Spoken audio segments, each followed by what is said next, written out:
வணக்கம். மற்றொரு அடையாள பொக்கிஷ நிகழ்ச்சியினூடாக இணைந்திருக்கின்றோம். பொலனறுவை என்ற நகரம் 1000 ஆண்டுகளுக்கு முன்னர் இலங்கையில் நிலவிய சோழ சாம்ராஜ்யத்தின் தலைநகரமாக விளங்கியது. அங்கு பலமுறை நடாத்தப்பட்ட அகழ்வாராய்ச்சியின் போது 10 சிவன் கோவில்களும் 5 விஷ்ணு கோவில்களும் ஒரு காளி கோவிலும் கண்டுபிடிக்கப்பட்டுள்ளன. இவைகளில் பெரும்பாலானவை முழுவதும் இடிந்து அழிந்து போய் அத்திவாரம் அல்லது தூண்கள் மட்டுமே உள்ளன.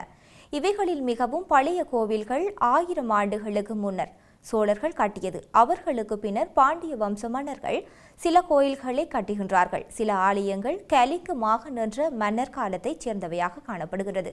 இவைகளில் முழு அளவுக்கு உயர்ந்து நிற்கும் சிவாலயத்துக்கு 2 என்று தொல்லியல் ஆய்வாளர்கள் பெயர் சூட்டுகின்றனர். அதில் கல்வெட்டு இருப்பதால் வரலாற்று முக்கியத்துவம் வாய்ந்ததாக இதற்கு காணப்படுகிறது. இங்கு தோண்டுதல் பணிகள் 1901ஆம் ஆண்டிலிருந்து ஆராய்ச்சியாளர்கள் துவங்குகின்றார்கள். பல சிவலிங்கங்களும் சதுர அல்லது செவ்வக வடிவ ஆவுடையார் பகுதிகளும் கிடைக்கின்றன. இந்த வடிவங்களில் சோழர் காலத்தவை என்பதை காட்டுகின்றது. சிவன் கோயிலுக்கு அருகே விஷ்ணு கோவிலும், சிவன் கோயில்களில் செங்கல் கட்டிடத்தில் விநாயகர் சந்தியும் இருப்பது கண்டுபிடிக்கப்பட்டது. சில கோவில்களில் சுப்பிரமணியர், வைரவர் சந்நிதிகள் இருந்த தடயங்களும் காணப்படுகின்றன. பொன்னறுவை காலத்தில் சோழர்களால் பல கோயில்கள் கட்டப்பட்டு இருந்தாலும் தற்காலத்தில் முழுமையாக கிடைக்கப்படுவதும் எம்மால் இப்பொழுது கூட பார்வையிடக்கூடியதுமான ஒரு ஆலயமாக இந்த 2ஆம் சிவன் ஆலயம் காணப்படுகிறது. இந்த கோவிலை பற்றியும் அது தொடர்பான சோழர் காலத்து இந்து கோவில்களில் கட்டப்பட்ட கட்டட அமைப்பு பற்றியும் சோழர்களுக்கும் இலங்கையருக்கும் தொடர்பான எப்படி இருந்தது பற்றியும் இந்த அடையாள பொக்கிஷ நிகழ்ச்சியினூடாக பார்வையிட இருக்கின்றோம். அனுராதபுரத்தை சங்கத்தார் நகரம் என கூறலாம். ஏனெனில் அங்கு அரண்மனை, கோட்டை, கொத்தளங்கள் என்பன காட்டிலும் சங்கத்தாரின் விகாரங்கள் அழிபாடுகளே எங்கும் செறிந்து காணப்படுகின்றது. ஆனால் பொலனறுவையில் ஏறக்குறைய 250 வருடங்கள் ராசதானியாக அமைந்திருந்த போதிலும் அங்கு உலகியல் சார்ந்த பிரம்மாண்டமான அமைப்புகளும் சமய நெறிகளை சார்ந்த கட்டுமானங்களும் காணப்படுகின்றன. 10ஆம் நூற்றாண்டின் இறுதி பகுதியில் தென்னிந்தியாவிலிருந்து இலங்கை மீது படையெடுத்த ராஜராஜ சோழன் தலைநகரமாக இருந்த அனுராதபுரத்தை கைப்பற்றுகின்றான். இதன் மூலம் இலங்கையின் வடபகுதி சோழரின் கட்டுப்பாட்டுக்குள் வந்து காணப்படுகின்றது. அது மும்முடி சோழ மண்டலம் எனும் பெயரின் சோழ பேரரசின் ஒரு பகுதியாக ஆனது. போரில் அழிந்து போன அனுராதபுரத்தை கைவிடப்பட்டு அதற்கு தென்னிலங்கையில் இருந்த பொலனறுவையை தலைநகரமாக ஆக்கப்பட்டது. 1017ஆம் நூற்றாண்டில் ராஜராஜனின் மகனான ராஜேந்திர சோழன் மீண்டும் இலங்கை மீது படையெடுத்து அந்நாடு முழுவதையும் தமது கட்டுப்பாட்டுக்குள் கொண்டு வந்தான். தொடர்ந்து சோழரின் ஆட்சியானது இலங்கையில் 1070ஆம் ஆண்டு வரை இடம்பெறுகிறது. சோழர் இலங்கையில் ஒரு ஆக்கிரமிப்பு படை என்பதாலும் சிங்கள மக்களுக்கும் சோழர்களுக்கும் இடையே நீண்ட கால பகை இருந்தாலும் ஆட்சியை பாதுகாப்பதற்காக சோழர் ஏராளமான தமிழ்நாட்டு படைகளையும் அதிகாரிகளையும் அலுவலர்களையும் இலங்கையில் வைத்திருக்க வேண்டி இருந்திருக்கும் என்பதில் ஐயமில்லை. இவர்கள் பெரும்பாலும் இந்துக்களாகவே இருந்தனர். எனவே சோழர் ஆட்சி காலத்தில் பல இந்து கோயில்கள் பொலனறுவையில் அமைக்கப்பட்டன. இலங்கையின் பண்டைய தலைநகரங்களில் ஒன்று பொலனறுவை. சோழர்களின் ஆட்சி காலத்தில் தலைநகர ஆக்கப்பட்ட இந்த நகரத்தில் அக்காலத்தில் சோழர்களின் படைவீரர்கள், அலுவலர்கள், அவர்களது குடும்பத்தவரென பலர் தென்னிந்தியர்கள் வாழ்ந்து வந்தனர். இந்துக்களான இவர்களது தேவைக்காக கட்டப்பட்டதே பொலனறுவை இந்து கோயில்கள். இங்கே 10 சிவன் கோயில்களும் 5 விஷ்ணு கோயில்களும் 1 காளி கோயில்களும் 16 இந்து கோயில்கள் அகழ்வாராய்ச்சியின் மூலம் அறியப்பட்டுள்ளன. இவை அனைத்துமே சோழ காலத்தில் கட்டப்பட்டவை என்பதற்கில்லை. 1-2 கோயில்கள் மட்டுமே அவ்வாறு கூறத்தக்கவை. பாண்டிய காலத்திலும் கோயில்கள் கட்டப்பட்டிருந்தன. கலிங்க காலத்திலும் அவற்றுள் சில கட்டப்பட்டிருக்க கூடும் என கருதப்படுகின்றது. மேற்குறிப்பிட்ட 16 கோயில்களும் பெயர்கள் இருந்திருக்கும். எனினும் இவை அனைத்தும் அறியப்படவில்லை. இலங்கை தொல்பொருள் துறையினர் இவற்றை எண்கள் மூலம் அடையாளம் காண்கின்றனர். சிவ தேவாலயமே முழுமையாக பேணப்பட்ட நிலையில் உள்ளது.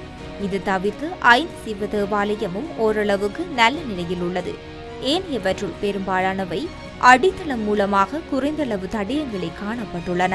முழுமையாக பேணப்பட்டுள்ள வானவன் மாதேவி ஈஸ்வரமும் குறிப்பிடத்தக்க கட்டட பகுதிகளும் எஞ்சியுள்ள வேறு சில கோயில்களும் அவற்றின் கட்டடக்கலை பாணியை ஆதாரமாக வைத்து சோழர் கால கோயில்களாக அடையாளம் காணப்பட்டுள்ளன.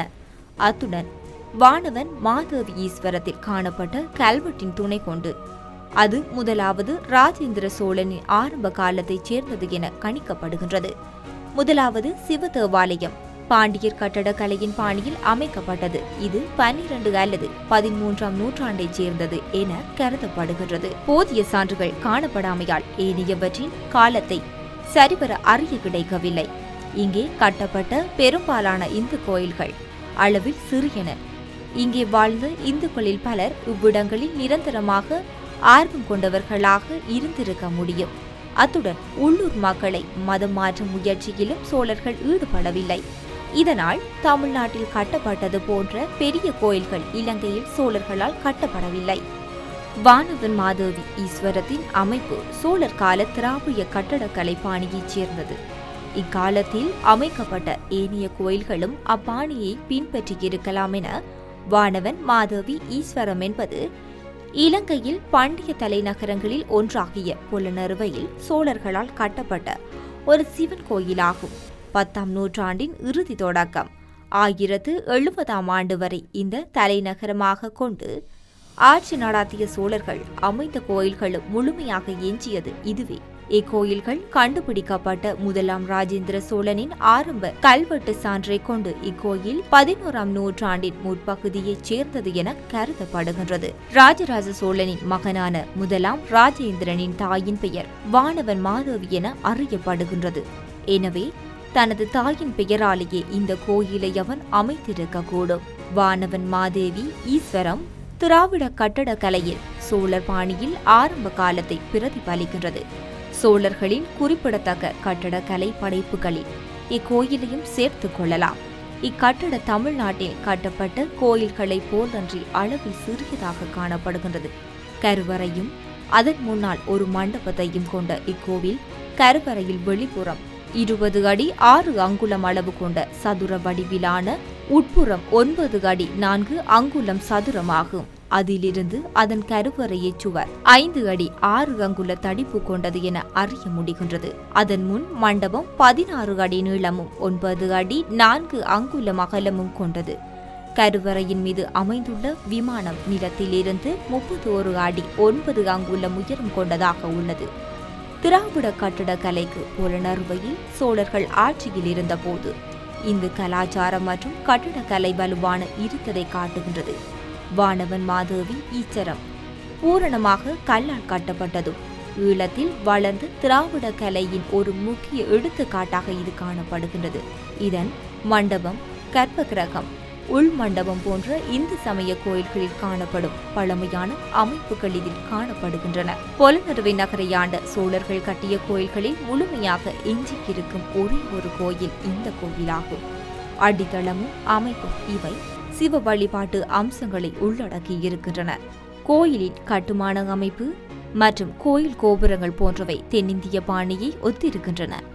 சோழர் கலை பாணியின் சிறப்பை இது பிரதிபலிக்கின்றது. கோயிலின் மையத்தில் இறைவன் குடிகொண்டுள்ள கர்ப்பகிரகம் அமைந்துள்ளது. விமானத்தில் சிவனுக்கான உருவம் அல்லது சின்னம் இடம்பெற்றிருக்கும்.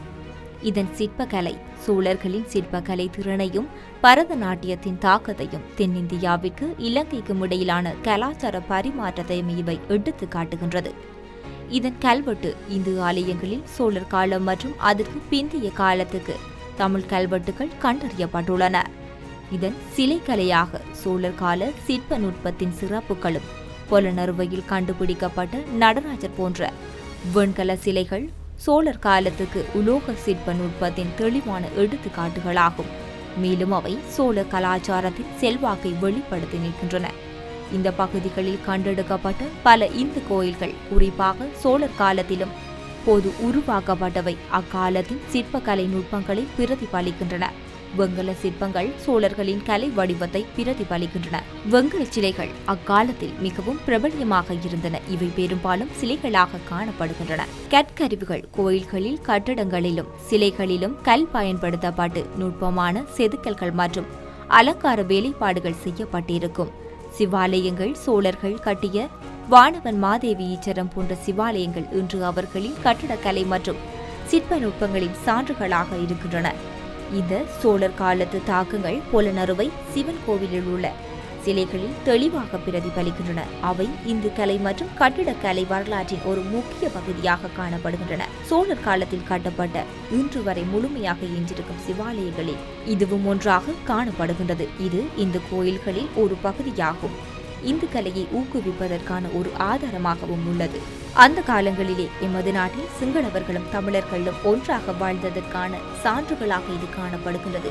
புலனறுவை காலமானது சிங்களவர்கள் ஆட்சி செய்ததாக இருந்தாலும் அங்கு தமிழ் மக்களும் இந்தியாவில் இருந்து வந்த தமிழ் மக்களும் வாழ்ந்திருக்கின்றனர் என்ற சான்றானது இவ்வாறுபட்ட சில பதிவுகளின் மூலம் எம்மால் அடையாளப்படுத்த முடிகின்றது. இத்துடன் இன்றைய அடையாள பொக்கிஷ நிகழ்ச்சியானது நிறைவடைகின்றது. மற்றும் ஒரு அடையாள பொக்கிஷ நிகழ்ச்சியினூடாக சந்திக்கலாம்.